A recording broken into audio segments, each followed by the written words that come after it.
Thank you so much आप लोगों को कि इतनी देर किसी को बैठ के सुनना सबसे बड़ी बात ये होती है, क्योंकि जब वहाँ पे हम बैठ के किसी को सुनते हैं तो उतना पेशेंस रखना पड़ता है, ये मुझे लगता है। और एक्चुअली मैं 26 साल की हूँ। 2011 में चलती ट्रेन से मुझे कुछ बदमाशों ने, मैं वॉलीबॉल चैंपियन भी रह चुकी हूँ, 2011 में चलती ट्रेन से मुझे बदमाशों ने एक गोल्ड चेन पहनी थी, चलती ट्रेन से मुझे उठा के बाहर फेंक दिया था। लखनऊ से दिल्ली आ रही थी मैं। कंपार्टमेंट में बहुत सारे, जनरल कंपार्टमेंट था, बहुत सारे लोग थे, किसी ने मना नहीं किया। एक प्लेयर का जो स्पिरिट होता है वो अपने आप, जब कोई छीनने की कोशिश करता कुछ भी, वो देता नहीं है, तो मेरे में भी था। मैंने मना किया और उन्होंने मुझे चलती ट्रेन से, वो 4-5 थे, उन्होंने बाहर फेंका। दुर्भाग्य ये था कि उसी समय दूसरी ट्रैक से ट्रेन आई और मैं उस ट्रेन में टकराई, फिर नीचे गिरी, दोनों ट्रेनें निकल गईं। कुछ देर बाद मैंने हाथ को ऐसे रख के उठने की कोशिश किया तो देखा कि मेरा पैर कट चुका था। थाई को उठा के देखा, मेरा पैर ऐसे जीन्स में लटका हुआ था, ब्लड फोर्सफुली निकल रहा, दूसरे पैर की हड्डियाँ टूट टूट के बाहर निकल चुकी थी। पूरी रात मैं चिल्लाती रही ट्रैक पे, छोटे छोटे पत्थर होते ऐसे चिल्लाती रही कि कोई बचा ले, कोई नहीं आया बचाने। और जब पूरी रात चिल्लाते चिल्लाते इतना कि मुझे दिखाई भी देना बंद हो गया, जब ट्रेन आता था तो वाइब्रेट होता था। इतना ही नहीं, फ्री का इनविटेशन भी लोगों को मिल गया था, कुछ लोगों को। ट्रैक पे आपने ट्रेन की ट्रैक पे छोटे छोटे चूहे देखे होंगे, मेरे कटे हुए पैर पे आग के मेरे पैर कुतर रहे थे। मैं ब्रेन कॉन्शियस मेरा पूरा काम कर रहा था मेरे, लेकिन बॉडी में कोई भी मूवमेंट नहीं था। पूरे पल में वही चीज़ें सोच कि कैसे मैं अपने आप को कैसे बचा पाऊँ। लेकिन करीब पूरी रात ऐसे बीता। सुबह गांव वालों ने मुझे बरेली डिस्ट्रिक्ट हॉस्पिटल यूपी में है, वहाँ पे हुआ था ये। सुबह गांव वालों ने मुझे उठाया, डिस्ट्रिक्ट हॉस्पिटल ले जाके रखा, तो फार्मासिस्ट, डॉक्टर, सीएम, जितने लोग थे आपस में बातें कर रहे, अरे हमारे पास तो एनेस्थीसिया नहीं है, ब्लड नहीं है, इसका इलाज शुरू करें तो हम कैसे करें। मुझे भी नहीं दिखाई तो नहीं, लेकिन मेरा सुनाई दे रहा था सब कुछ वहाँ पे। कहाँ से हिम्मत आई मुझ में, मुझे भी नहीं पता। मैंने बोला वहाँ पे कि सर जब मेरा पूरा पैर कटा, तब मैंने इतनी देर रेलवे ट्रैक पे थी, मैं उस चीज़ को बर्दाश्त किया, तो अभी तो आप मेरे अच्छे के लिए मेरे पैर काटेंगे। शायद आपको यकीन नहीं होगा, या फिर कभी आप लोगों ने ये चीज़ नहीं देखी, कोई डॉक्टर या फार्मासिस्ट अपना ब्लड दे के किसी पेशेंट को बचाया। मेरी इस बात को सुनने के बाद वहाँ के डॉक्टर और फार्मासिस्ट दोनों ने एक एक यूनिट ब्लड दिया और मेरे पैर को बिना एनेस्थीसिया अलग कर दिया गया। आज भी मैं उस दर्द को महसूस करती हूँ, जब भी मैं जब बोलती हूँ तब मैं वो चीज़ें महसूस करती हूँ। उसके बाद जब बात मीडिया में आई, लोगों को पता चला कि रिमा नेशनल प्लेयर है, KGMC king George medical college Lucknow में एडमिट करा, लखनऊ से फिर sport minister, AIIMS trauma centre Delhi. तब तक सब ठीक ठाक चल रहा था, प्लेयर होने की वजह से अच्छा ट्रीटमेंट मिलना शुरू हुआ।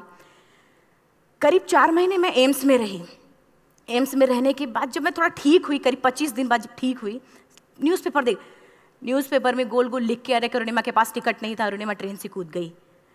उसका खंडन किया घर वालों ने, फिर बोला कि अरुणिमा सुसाइड करने गई थी।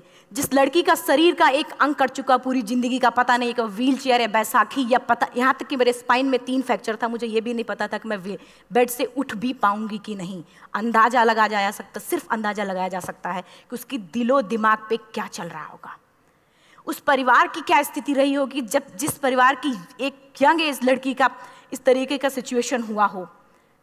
फिर भी कहते हैं कि जहाँ चाह होती वहाँ राह मिली जाती है। एम्स के हॉस्पिटल के बेड पे मैंने डिसाइड किया, क्योंकि अपनी बातें हम चिल्ला चिल्ला के करें, वो सिस्टम की इतनी हाई लेवल की बातें हो रही थी कि हम एक मध्यम वर्गीय फैमिली से थे, हम अपनी बातें चिल्ला चिल्ला के कह रहे थे, लेकिन कोई नहीं सुन रहा था। लेकिन कहते हैं मैंने अपने दिल, दिमाग, अंतरात्मा से ये चीज़ सोच लिया कि ठीक है, आज आपका दिन है, जितना चाहो बोल लो, एक दिन तो मेरा दिन आने वाला, मैं प्रूफ कर दूंगी कि मैं क्या हूँ, मैं क्या थी, ये मैं प्रूफ कर दूंगी। हॉस्पिटल के बेड पे डिसाइड किया वॉलीबॉल नहीं, लाइफ का सबसे टफ गेम करना है, तब मैंने माउंटेनिंग चुना।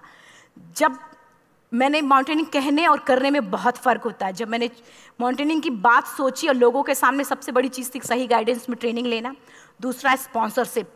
इतना बड़ा एक साथ तो मैंने 40 से 50 लाख मैंने वाकई में कभी नहीं देखे थे पहले। मेरे लिए बहुत बड़ी चीज़ थी वो इकट्ठा कर पाना। जब मैंने लोगों के सामने रखा कि मैं माउंटेनिंग करना चाहती हूँ, एवरेस्ट के लिए मुझे ट्राई करना है, हर किसी ने मुझे बोला कि क्या है, पागल हो चुकी हो क्या, तुम्हारा दिमाग खराब हो चुका, तुम कभी नहीं कर सकती माउंटेनिंग। एक पैर आर्टिफिशियल है, दूसरे में रॉड है, और तुम्हारा दिमाग खराब है, स्पाइन में भी फ्रैक्चर है, तुम पागल होगे, चुपचाप कोई नौकरी करो, जीवन यापन करो। क्योंकि लोगों का सबसे बड़ा प्रॉब्लम ये होता है, लोग फिजिकल देखते, पैरों को मेरी अंतरात्मा में क्या चल रहा था वो तो किसी को पता ही नहीं था। मुझे लगता है कि आज यहाँ पे मैं भी सुबह से देख रही हूँ, इतने अच्छी अच्छी चीज़ें मैंने सीखी यहाँ पे। बहुत बड़े बड़े स्पीकर को शायद आप लोगों ने भी सुना, आज मैं भी आपको यहाँ पे कि चाहे जितना मोटिवेट करूँ, चाहे जितना चीज़ें मैं बताऊँ, लेकिन मुझे लगता है सबसे बड़ा मोटिवेटर कौन होता है? आप खुद। जिस दिन किसी भी लक्ष्य के प्रति आपकी अंतरात्मा जाग गई, आपको कोई नहीं रोक सकता उस लक्ष्य को पाने में। ये मैं किताब से बातें नहीं बोल रही हूँ, ये मैं एक एक पल मैंने ये मैं कोई भी किताब की बातें नहीं, एक एक पल आज जो मेरा 26 साल का एक्सपीरियंस है वो मैं बता रही हूँ सिर्फ आपको। उसके बाद किसी तरीके से मैनेज किया मैंने। भाई साहब, मेरा परिवार मेरा बैकबोन था। परिवार ने मुझे, भाई साहब ने मुझे कहा कि मैडम बछेंद्री पाल जिन्होंने 1984 में एवरेस्ट समिट किया, उनसे मिलते हैं, वो जरूर कुछ ना कुछ करेंगे। हॉस्पिटल से निकलने के बाद मेरे राइट लेग में स्टिचेस लगी थी। मैंने डायरेक्टली घर जाने की बजाय, जब लोग ये सोचते हैं कि मुझे अपना जीवन यापन कैसे करना है, जब लोग ये सोचते हैं कि मुझे अपनी ज़िंदगी के मेरे दिमाग में सिर्फ 2 चीज़ें चल रही थी, मुझे इनका जवाब कैसे देना है और एवरेस्ट समिट कैसे करना है। फर्स्ट तुरंत गए बछेंद्री मैम के पास। जब मिले, मैम ने फर्स्ट टाइम जब मुझे देखा तो उन्होंने कहा, अरुणिमा, उनकी आंखों में आंसू आ गए। उन्होंने बोला, अरुणिमा, तूने ऐसी हालात में एवरेस्ट जैसे दुरूह पहाड़ के बारे में सोचा तो तूने अपने अंदर तो एवरेस्ट फतह कर लिया, अब तो सिर्फ लोगों के लिए। मेरे परिवार को छोड़ के बाहर की पहली ऐसी महिला थी जिन्होंने मुझ पे भरोसा किया था कि हाँ अरुणिमा, तुम कर सकती हो। मेरे लिए वही बहुत बड़ी चीज़ थी। प्लानिंग भी कर ली, मैम भी मिल गई, सब हो गया। लेकिन जब उतरते हैं फील्ड में तब पता चलता कि हम क्या हैं। रोड हेड से मैं पहुंच गई। मैडम ने कहा कि ठीक है, तुम्हारे कहने, तुम्हारे सोचने से कुछ नहीं होगा अरुणिमा, प्रूफ करो कि कर सकती हो। मैंने कहा बस एक मौका चाहिए मुझे। वाकई में जब मैं माउंटेन में पहुंची, रोड हेड से बेस कैंप लोगों को 2 मिनट लगता था, मुझे 3-3 घंटे लगते थे, क्योंकि मेरे राइट लेग की हड्डियां भी नहीं जुड़ी थी। लेफ्ट मेरा आर्टिफिशियल लग चुका था, लेकिन स्टंप एकदम रेड, उसका मतलब घाव एकदम नए थे।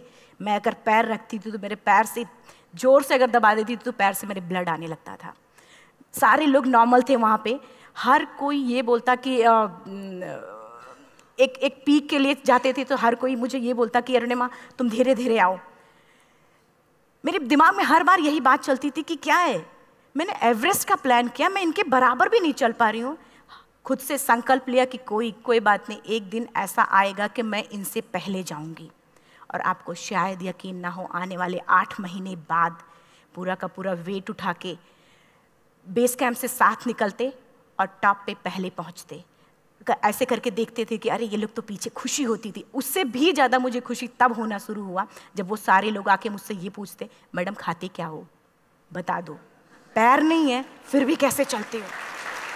उसके बाद पूरा मुझे स्पॉन्सरशिप मिला। मैं जब एवरेस्ट के लिए गई, मेरे लिए सबसे बड़ा, एवरेस्ट की जर्नी में मेरे सबसे बड़ा चैलेंज यही था कि दूसरे को समझा पाना। मैं नहीं समझा पाती कि भाई मैं कर सकती हूँ। जब मैं एवरेस्ट के लिए गई, शेरपा होता, शेरपा को जब ये बात पता चला कि मेरा प्रोस्थेटिक लेग है, आर्टिफिशियल लेग है, दूसरे में रॉड, बोला नहीं ले जा सकता, इसकी वजह से तो मेरी भी जान जाएगी। मैडम ने, हमने सबने कन्विंस किया किसी तरीके से। मन वाकई में जो टीवी में हम और उसमें फोटोज़ में देखते हैं, ब्लू और ग्रीन आइस, हिला देने वाला होता। जितना सुंदर दिखता उतना ही हिला देने वाला होता। जब मैं हमारे ग्रुप में 6 लोग थे, रॉकी एरिया तक मैं सबसे पहले थी, लेकिन जैसे ही मैं ग्रीन और ब्लू आइस में गई, मेरा आर्टिफिशियल लेग स्लिप कर जाता था। फ्रंट पॉइंटिंग से, जब मैं फ्रंट क्रैम्पोन से फ्रंट पॉइंटिंग मारती थी, लेफ्ट से पेन होता था तब भी करते, लेकिन आर्टिफिशियल जैसे फ्रंट पॉइंटिंग मूव हो जाता, मेरा पैर ही मूव हो जाता था। शेरपा मुझे बोला नहीं हो सकता अरुणिमा, जबरदस्ती मत करो। मैंने कहा कुछ नहीं, ये मेरा पैर है, मैं जानती हूँ कैसे चलेगा। फाइनली 1, 2 बार, 3 बार करने, 4 बार, 5 बार होल हो जाता था। आइस थोड़ा टूट के निकलता था तो मैं वहाँ पैर रख के जाती थी। कैंप 3 तक ठीक था, प्रॉपर एक्लेमेटाइज किया अपने आप। कैंप 3 तक जनरली गए। बात जब कैंप 3 के ऊपर की होती है, साउथ कोल समिट, अच्छे माउंटेनियर, अच्छे दिलेर के हौसले धरे के धरे तब रह जाते हैं जब अपनी आंखों के सामने किसी को मरता देखता है, और दिमाग में बात, जब जिसको डिसीजन मेकिंग, और जब दिमाग में बातें जब ये आने लगती हैं कि अरे जिस चीज़ के लिए हम जा रहे हैं उसी चीज़ के लिए आदमी मर रहा है, इसी चीज़ के लोग लिए मर चुके हैं। रात में क्लाइंबिंग, ज़्यादा से ज़्यादा माउंटेनिंग रात में की जाती है क्योंकि वेदर शांत होता है। जब मैं रात में निकली साउथ कोल से, कैंप 4 से, मेरी हेडलाइट जिधर ही हेडलाइट जा रही थी उधर ही डेड बॉडीज़ मुझे नज़र आ रही थी। मेरे रोंगटे खड़े हो रहे थे, मुझे समझ में नहीं आ रहा था कि मैं करूं तो क्या करूं। इतना ही नहीं, मैं जिस रोप में थी उसी रोप में जब मैं आगे जा रही हूं और एक बांग्लादेशी, उनका हाथ हल्का हल्का ऐसे हिल रहा, मुंह से आवाज़ आ रही थी। मैं एक्सप्लेन नहीं कर सकती मुझे कितना डर लग रहा था। बार बार ये बार बार मन में आती, इसका ऑक्सीजन खत्म हुआ है, ये मर चुका है लास्ट सिचुएशन में, और हम कुछ नहीं कर पा रहे हैं, क्या करें। उसके बाद मैंने 10 से 15 मिनट सिर्फ मैं वहाँ खड़ी रही। मैंने सिर्फ इतना बोला कि अगर आप सभी में से सभी ने एवरेस्ट सबमिट कर लिया तब तो ठीक है, अगर नहीं सबमिट किया है मैं सबके लिए एवरेस्ट सबमिट करूँगी और जिंदा वापस जाऊँगी। क्योंकि जैसा हम सोचते हैं हमारी बॉडी उसी तरीके से जनरेट करना शुरू करती है। मैंने डेड बॉडी, क्योंकि जा ही नहीं सकते थे किनारे से, उसी रोप में वो एंकर है, डेड बॉडी को लांगी और लांग के जाना शुरू किया।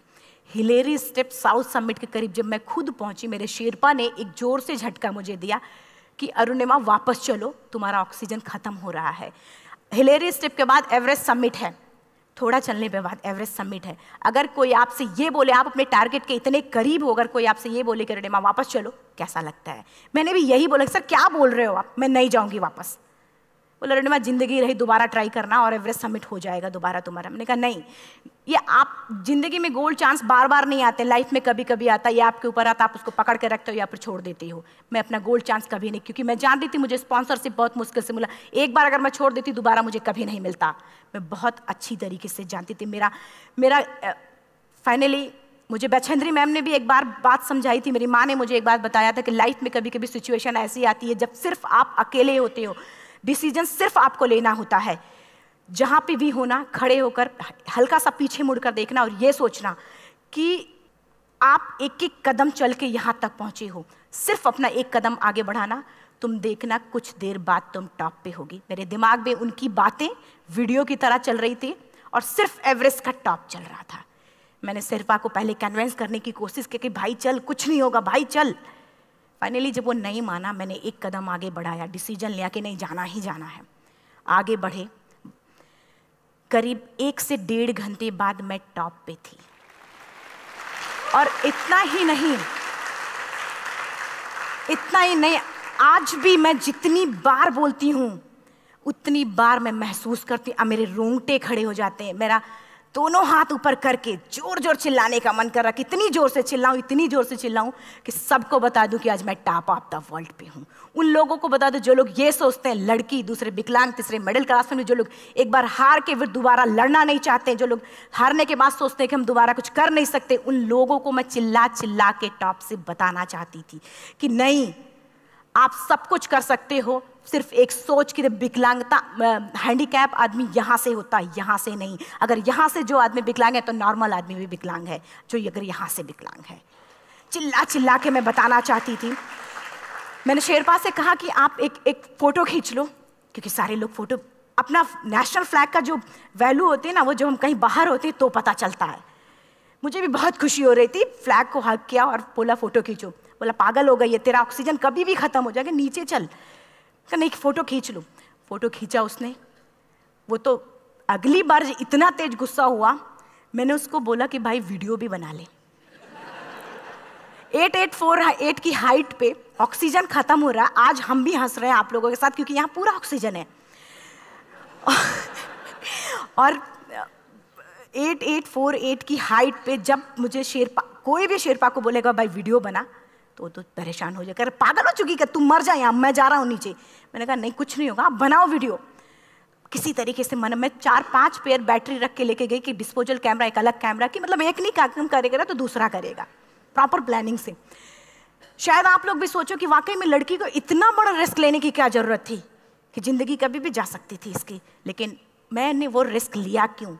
क्योंकि मैं चाहती थी, कहीं ना कहीं से मेरे भी दिमाग में ये बात आ चुका था कि मैं जिंदा वापस ना जाऊं।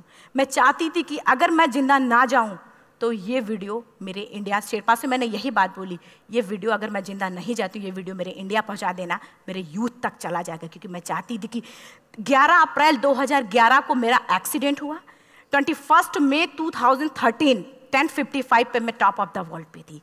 ऑलमोस्ट 1 से 2 साल के अंदर कैसे यहाँ से मैंने ये चीज़, मैंने कभी भी कामयाब होने के, मेरी वो जिंदगी बन चुकी थी, मेरा जुनून बन चुका था, मेरा पैशन मेरा जिद बन चुका था। वो मेरा सोते उठते बैठते सिर्फ मुझे एवरेस्ट दिखाई जाए। और मुझे लगता है किसी को भी अगर अपना लक्ष्य पाना है, यहाँ से अगर वो पागलपन जब तक नहीं आएगा तब तक नहीं होगा। वो फाइनली उसने वीडियो बनाया। आप बोल रहे फटाफट रोनिमा नीचे भागो। जब मैं टॉप पे थी तो कुछ लोग और भी थे, लेकिन 10:55 पे मैंने एवरेस्ट समिट, 11 बजे के बाद अगर कोई अटैम्प्ट करने की कोशिश करता है उसको सुसाइड अटैम्प्ट बोलते हैं। जैसे ही मैं नीचे चलना शुरू की, मैंने कहा भाई हाँ चल नीचे चलते हैं। ज़्यादा से ज़्यादा मौतें नीचे आते वक्त होती हैं एवरेस्ट पे। जब मैं नीचे आ रही हूँ, थोड़ा दूर ही मैं नीचे चली थी, मेरा ऑक्सीजन पूरी तरीके से ख़त्म। सिर्फ अंदाज़ा लगा सकता कि जब ऑक्सीजन ख़त्म हुआ क्या परिस्थिति रही होगी। मैं ऐसे नीचे गिर गई और शेरपा मुझे बोल रहा कि रोनिमा मुझे यकीन नहीं था कि तू एवरेस्ट सबमिट कर पाएगी, लेकिन फिर भी तूने किया। मैं चाहता हूँ कि रोनिमा जिंदा चल, तू वापस उठ, खड़ी हो। मुझे खड़ा करने की वो कोशिश कर रहा था बार बार, मैं खड़ी नहीं हो पा रही थी, वाकई में दम ही नहीं था। लेकिन फिर भी कहते हैं कि जैसे हमारे नियम होते हैं वैसे ऊपर वाले के भी नियम हैं। उसकी लिस्ट में जब मेरा नाम नहीं है तो वो मुझे नहीं ले जा सकता। अगर दूसरी चीज़, मेरा कॉन्सेप्ट एकदम क्लियर हो चुका था। जब रेलवे ट्रैक पे मैं थी, रेलवे ट्रैक पे 7 घंटे में पड़ी थी, 49 ट्रेन अप डाउन हुई थी, तो मेरा कॉन्सेप्ट एकदम क्लियर हो चुका था। इसका मतलब है कि ऊपर वाले ने अगर मुझे कुछ बचाया है तो कुछ ना कुछ इतिहास रचने के लिए बचाया है। मैंने पॉजिटिव तरीके से सोचा। और उसी समय एक ब्रिटिश क्लाइंबर नीचे से ऊपर आ रहा था और उसके पास 2 ऑक्सीजन, तो उसने एक को वहीं फेंका और दूसरे को लेके नीचे जाना शुरू किया क्योंकि वेदर ख़राब था। मेरा शेरपा मुझे एंकर किया और जाने लगा नीचे, और वो फटाफट उसको लेके आए, मुझे लगाया। उसने बोला रोनिमा तू बहुत लकी है कि तुझे यहाँ पे ऑक्सीजन मिला है। वाकई में ऊपर वाला भी चाहता है कि तू जिंदा रहे। वो मुझे बार बार लकी लकी बोल रहा था। शायद आप लोग में से भी कोई होगा कि जो लक और भाग्य जैसी चीज़ों पे यकीन करता हो, या पता नहीं भी।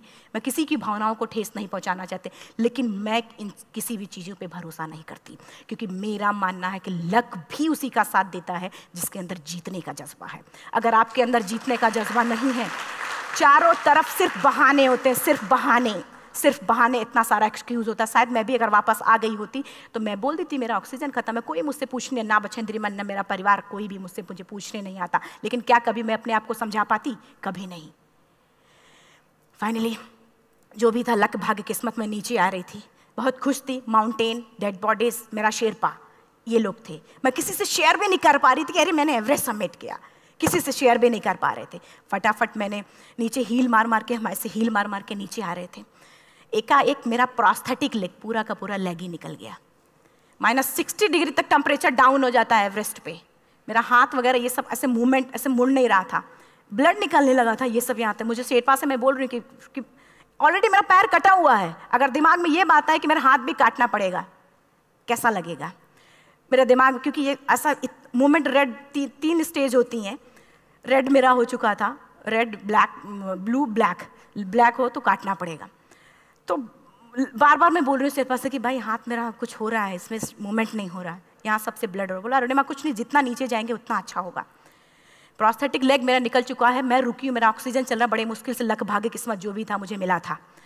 शेरपा मेरे आगे है, लास्ट मोमेंट तक वो मुझे बोलेगा, अगर वो मैं नहीं चलती वो मुझे छोड़ के चला जाए। गलती उसकी भी नहीं होती, क्योंकि वो क्या करे क्लाइंबर की वजह से, या तो अपनी जान वो भी दी, गलती उसकी भी नहीं है।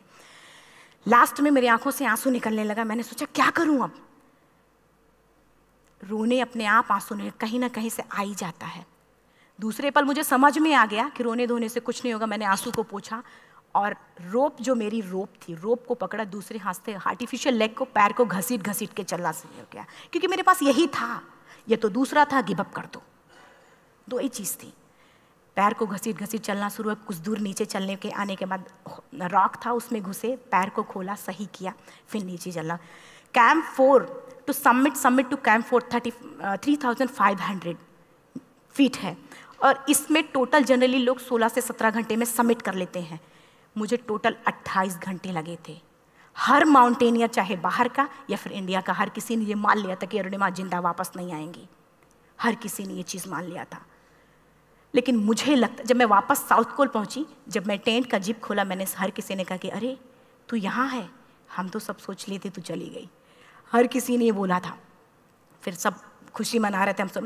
देखिए, ये सब बताने का मेरा सिर्फ एक मकसद था कि सब कुछ हम में है, हम जैसा चाहें वैसा कर सकते हैं। ऑलरेडी टाइम हो चुका है। मैं एक चार लाइन की पंक्ति सिर्फ बोलूँगी। मैं एक्चुअली, मेरा एम है कि मैं वर्ल्ड के जो कॉन्टिनेंट हैं, कॉन्टिनेंट के हाईएस्ट पीक समिट करूं। एशिया का एवरेस्ट हो चुका है, अफ्रीका किलिमंजारो हो चुका है, यूरोप का एल्ब्रूस हो चुका है। 23 नवंबर को मैं जा रही हूँ ऑस्ट्रेलिया हाईएस्ट पीक के लिए। बस आप लोगों की गुड विशेस चाहिए। और 4 लाइन, अभी तो इस बाज की असली उड़ान बाकी है, अभी तो इस बाज की असली उड़ान बाकी है, अभी तो इस परिंदे का इम्तहान बाकी है, अभी अभी मैंने लांघा है समुद्रों को, अभी तो पूरा आसमान बाकी है। Thank you so much. Thank you.